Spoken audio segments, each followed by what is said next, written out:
छी पाँव पड़ै छी मान जाऊ न भौजी आहा ये प्रणाम करै छी पाँव पड़ै छी मान जाऊ न भौजी आहा ये आहा के बहिन लगाबो ने दई रंग तो भौजी हमारा ये आहा के बहिन लगाबो ने दई रंग तो भौजी हमारा ये आहा के बहिन लगाबो ने दई रंग तो भौजी हमारा ये जब हम जाई छी लगाबे ला रंग तो पढ़ै हमारा गैर ये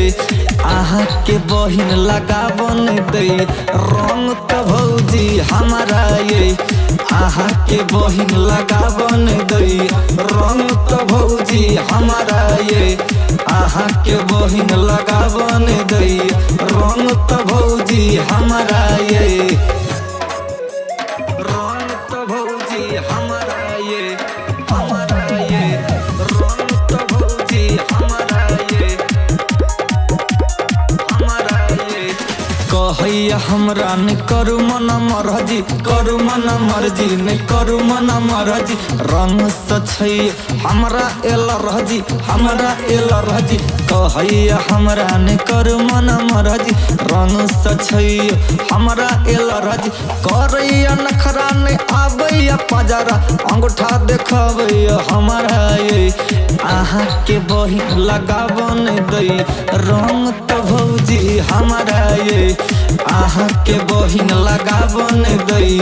रंग तो भौजी हमारा ये आहा के बहिन लगाबो ने दई रंग तो भौजी हमारा ये रंग तो भौजी हमारा ये रंग तो भौजी हमारा ये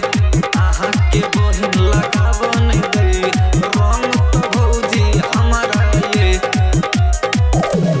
पियैया पेप्सी यो लागैया से कहसी लागैया सेक्सी यो लागैया से कहसी होली में पहनने या उजर में कहसी उजर में कहसी पियैया पेप्सी यो लागैया से कहसी होली में पहनने या उजर में कहसी राइटर सुरेश सरोज मुखिया सिकंदर के तरसावैया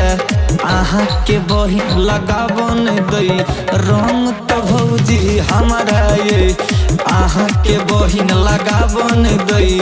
रंग तो भौजी हमारा ये आहा के बहिन लगाबो ने दई रंग तो भौजी हमारा ये।